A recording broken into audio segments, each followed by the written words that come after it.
Os 250 anos de Piracicaba inspiraram Cláudia e Rafael na produção de uma série de reportagens especiais sobre a cidade. São temas que variam de empreendedorismo, história, memória, à cultura popular do município. Rafael, Cláudia, sejam bem-vindos, companheiros aí de profissão. Cláudia retornando à TV Unimap, já passou por aqui também? Passei por aqui. Na verdade, eu comecei o meu trabalho aqui, né, ainda como estagiária. Então é uma felicidade muito grande poder voltar. Que bom. Obrigada pela oportunidade. Imagina, eu que agradeço a presença de vocês aqui. Vocês estão produzindo uma série de reportagens especiais sobre o aniversário da nossa cidade, 250 anos. Isso. Conta pra gente, então, como foi o processo de pesquisa jornalística dessa série? Porque são muitos temas, muitas pautas, né? É verdade. Primeiramente, gostaria de agradecer, Dani, o convite para a nossa presença aqui. Muito obrigado. Realmente, Piracicaba é uma cidade muito rica culturalmente, uma cidade que tem uma economia muito pujante, uma cidade que tem uma série de histórias e, por conta disso, desde o momento que eu fui convidado para fazer essa série de reportagens, eu não quis estar aquém de Piracicaba das tradições, né?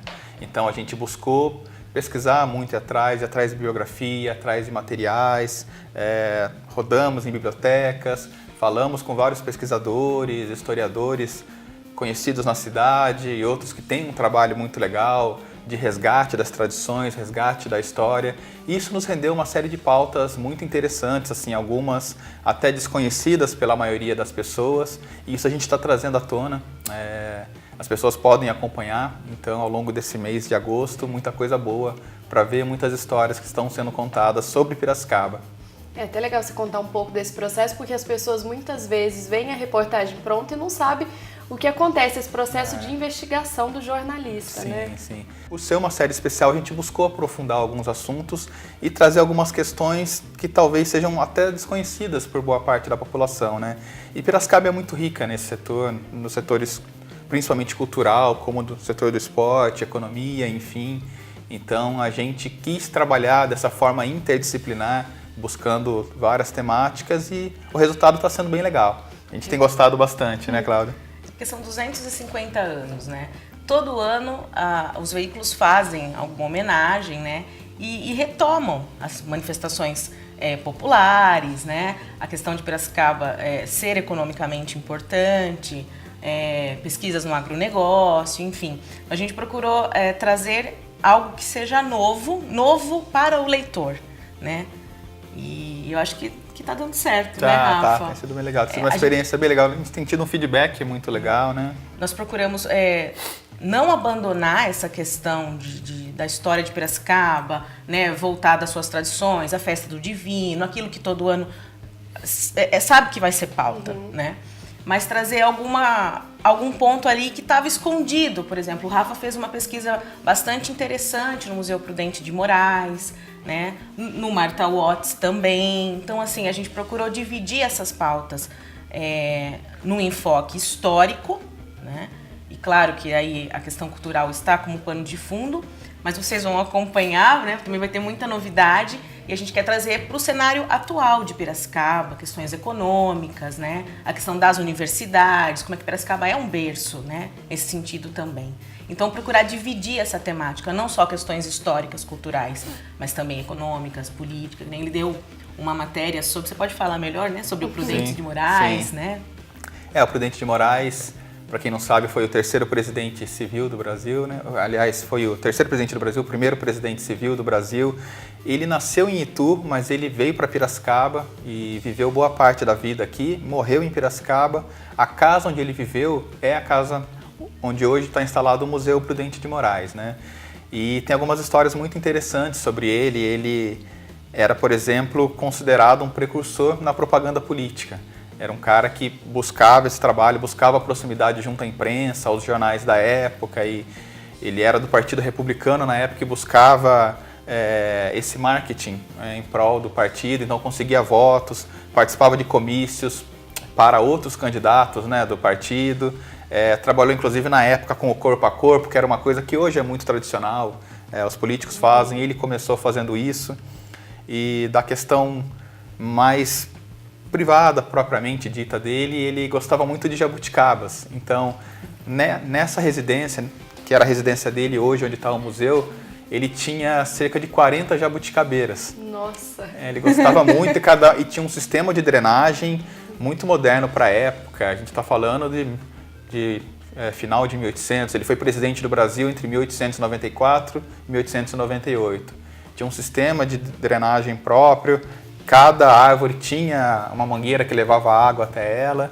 E assim, era muito curioso, porque ele não deixava nenhuma criança, ninguém colher as frutas antes da época. E há uma história que o filho dele uma vez subiu nos pés, estava colhendo frutas e ele pegou o filho. Aí o filho dele com medo, tal, saiu correndo, foi para casa do vizinho. Era ciumento. Tinha um apego. E não dá para imaginar onde naquele espaço cabe 40 jabuticabeiras, né? Verdade. E, ainda assim, tem alguns pés, né? Tem alguns pés. E só para terminar a história, o filho dele saiu correndo nessa época, se escondeu na casa de um vizinho e voltou só à noite para casa. Aí entrou assim, ficou meio com medo do pai, entrou no quarto, fingiu que estava dormindo, aí o prudente foi lá, viu, passou a mão na cabeça dele, cobriu e como se nada tivesse acontecido. Mostrando um lado afetivo, inclusive, dele. Apesar de ser uma pessoa que era considerado severo, tal, era muito afetivo com a família. Então, essa é uma das histórias que a gente pode conferir lá. Imagino que essa série tenha sido momentos de descobertas da história de Piracicaba para vocês com também. Certeza. Como essa história que você contou agora, muito curiosa. Tenho certeza que vocês conheceram outras questões da nossa cidade, que até então vocês não sabiam também. Com certeza. Foi várias descobertas, né? O próprio hino, né, de Piracicaba. É verdade. Tem uma questão bastante curiosa de ver como é que... O piracicabano, ele é assim, né? Onde ele vai, ele encontra alguém que conhece Piracicaba ou que tem alguma lembrança de Piracicaba. Eu me lembro quando eu cheguei na UFSC, e faz muito tempo já, tem 10 anos, e no muro da faculdade de História estava lá pintado 15 de Piracicaba. Então eu falei, nossa, né? Até aqui, né? Em todo lugar tem. Então, assim, acaba sendo quase um ufanismo, né? Assim, mas tem essa história do hino, que você pode também contar. O Rafa encontrou uma senhora de Santa Catarina, Santa Catarina, né? Sim, Santa Catarina. Que aprendeu o hino de Piracicaba, o hino oficial, na escola. E ela gravou pra gente, mandou o vídeo. Ela dizia que na época que ela estudou, ela aprendia, a escola tinha o hábito de ensinar alguns hinos, né? E de Piracicaba, o hino oficial de Piracicaba, que é composto por Newton de Mello, ele tem uma característica que ele não é uma marcha militar, ele é uma moda de viola. Então o maestro da escola dela gostava muito do hino de Piracicaba por isso. Hoje ela tem, se eu não me engano, 64 anos, sabe o hino de cor até hoje. Ela cantava isso no coral da escola quando ela tinha, enfim, 10, 11, 12 anos. E ela gravou um vídeo direto da região metropolitana de Florianópolis, mandou pra gente. E já visitou Piracicaba? Ela nunca veio para Piracicaba. A filha dela veio numa oportunidade, mas ela nunca veio, mas ela diz que já ama Piracicaba porque ela já conhece. tem uma ligação afetiva, né? Lembrança da infância. E ela mandou um hino cantando, um vídeo cantando o hino e dando parabéns para a cidade. Foi assim algo muito legal, assim, muito inusitado que acrescentou muito para essa série também. O Rafa se mudou aqui para Piracicaba criança, né? Você falou com um era ano. bebê. A Cláudia nasceu aqui também, mas foi, né, em busca de outras oportunidades fora. Queria saber sobre esse vínculo com a cidade, né? Me dá a impressão de que as pessoas sempre retornam, né? Que Piracicaba é uma cidade muito acolhedora. Eu não sou daqui, posso dizer que me acolheu muito bem hoje. Já me sinto piracicabana de coração. Dá pra gente explicar esse acolhimento, né? Essa sensação de lar, de casa que a gente tem aqui em Piracicaba, até falando propriamente das experiências de vocês. Eu nasci no interior do Rio de Janeiro, na verdade, vim pra cá com um ano e meio. Meu pai veio trabalhar numa grande empresa de papel que existe na cidade, né? E assim, eu me sinto piracicabano, sempre fui muito bem acolhido na cidade, toda a minha vida, os estudos foram aqui, depois minha vida profissional. Por conta da profissão, como eu sou jornalista, até fiz alguns trabalhos fora de Piracicaba, em São Paulo, enfim. Já houve momentos da minha vida em que eu queria até me mudar, estudei fora também. Mas Piracicaba tem uma coisa muito própria de acolhimento mesmo, né? Além disso, é uma cidade que oferece muita coisa, tanto em termos de educação, universidades, serviços. Na área cultural, que é uma área que eu gosto muito, é uma área muito forte, muito pujante, viva, muito né? viva. E assim, eu hoje em dia não penso mais em sair de Piracicaba. Já estou estabelecido aqui, né? E é uma cidade que 250 anos, acho que tem muito a comemorar pelas conquistas e nós, como piracicabanos, eu me sinto um piracicabano e eu fico muito feliz por fazer parte dessa história, de certa forma, né, no meu contexto aí. Também, Eu né, brinco, Cláudia? eu também. Eu brinco que eu sou uma forasteira fajuta. Eu saí daqui jovem também, bastante jovem, né, lá pelos 20, a primeira vez que fiquei mais tempo fora, né, para estudar. Morei em São Paulo, morei em Santa Catarina, tive experiência também fora do país, mas aqui é minha casa, né? A minha família é daqui, então, e como o Rafa falou, as oportunidades nunca nos faltaram aqui. Sim. Então, poder voltar, poder estar perto, né, de tudo que acontece, eu acho que eu só tenho a agradecer, né? Ter a oportunidade de trabalhar num veículo de comunicação importante aqui na cidade, né? E poder fazer esse elo, né? Eu acho que eu só tenho a agradecer. Piracicaba é realmente a minha casa. E até agora nós falamos da série, mas não falamos onde ela está disponível. Sim. Você podia passar o endereço para Claro, a gente? série está disponível no G1 Piracicaba e região, que é www.g1.com.br/Piracicaba. Então, entrem lá e acessem. Já há uma série de reportagens especiais, teremos muitas outras ao longo do mês de agosto, então muita coisa boa aí sobre Piracicaba.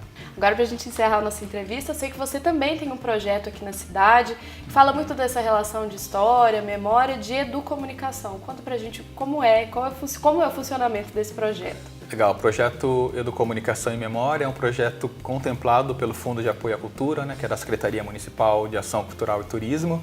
O projeto visa levar o patrimônio cultural e material para as pessoas. Então, a gente trabalha com um grupo muito grande de pessoas que vão desde alunos da rede pública até moradores de regiões mais periféricas de Piracicaba. Adultos também a gente procura atingir. Então a ideia é que eles aprendam a metodologia da comunicação, aprendam a fazer jornal, escrever mesmo matérias jornalísticas para que eles possam divulgar isso para as pessoas. Então, junto com os ensinamentos de comunicação, eles estão tendo ensinamentos sobre a memória, o patrimônio material, a nossa memória, nossas tradições populares. Eles estão aprendendo sobre essas tradições e eles vão, num segundo momento, que já está chegando em breve, a gente vai produzir um jornal impresso mesmo e um site para que esses ensinamentos possam chegar a todas as pessoas, né? A quem estiver interessado. A Cláudia é professora, nos auxilia bastante nesse processo e, nesse momento, as aulas estão acontecendo no Centro Cultural Zazá, que é no bairro Mário Dedini, todas as terças-feiras, das 6h30 às 7h45 da noite. Então, quem quiser participar, está aberto, só peço que se inscreva lá na nossa fanpage do Facebook, que é Educomunicação e Memória, e curtam lá, acompanhem nosso trabalho. Teremos um outro módulo na Estação da Paulista em setembro. Já tivemos um primeiro módulo que foi no Museu Prudente de Moraes, com alunos do ensino médio do Barão, da Escola Barão do Rio Branco. Então é um projeto que está muito legal, tem muita informação e muita coisa para ser difundida aí, né? Não sei se é do conhecimento, né? Como o termo, né? Educomunicação. A gente trabalha com os participantes os processos comunicativos. O produto final não seria talvez o mais importante. Né? Isso é só uma trajetória. Né? A gente quer realmente trabalhar com esses participantes a questão do pertencimento, né? As nossas tradições, tudo aquilo que faz Piracicaba ser a cidade que é, né? E com isso também trabalhar com os alunos, principalmente do ensino médio, por meio da linguagem, né? Então acho que é fazer um trabalho também de inserção, né? De formação, por meio da escrita especialmente. Nesse caso dos alunos do ensino médio, em que eles vão preparar um jornal impresso e tal. E infelizmente muitas pessoas não conhecem de fato a história e nem mesmo alguns lugares, alguns pontos turísticos da nossa cidade.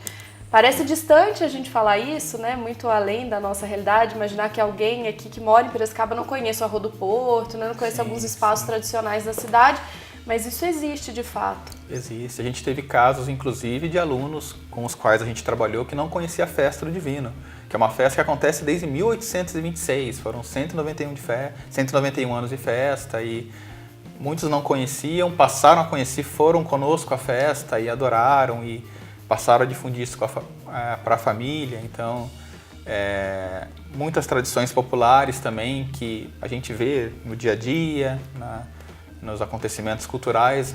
Muitos não conheciam também, então isso é muito legal, a gente está podendo levar isso para as pessoas, né? E os próprios jovens, eles estão percebendo como fazer, sabe, essa ligação entre, né, a tradição e o contemporâneo, né? Eles estão preparando um trabalho que une o cururu, né, e o hip hop, e isso partiu deles. E também acho que a importância do projeto é justamente pelo que você falou, é a ocupação de alguns locais da cidade que, por muitas vezes, determinado grupo nunca soube nem que existia, sabe? Sim. Nunca visitou. Nós tínhamos alunos lá que nunca tinha entrado no Museu Prudente de Moraes. Sim. Na região central, né? Aberto. Então, exatamente. Então, eu acho que um dos propósitos do projeto é esse, a questão do pertencimento e também da ocupação de alguns espaços. Até para que essas histórias e essa tradição não morram, né? Exatamente, Sim, essa é a ideia. Esse é o objetivo. Então, Cláudio, Rafa, muito obrigada pela presença de vocês e parabéns pela iniciativa e pelo projeto da série. Obrigado pelo convite, é um prazer estar aqui. Muito obrigada.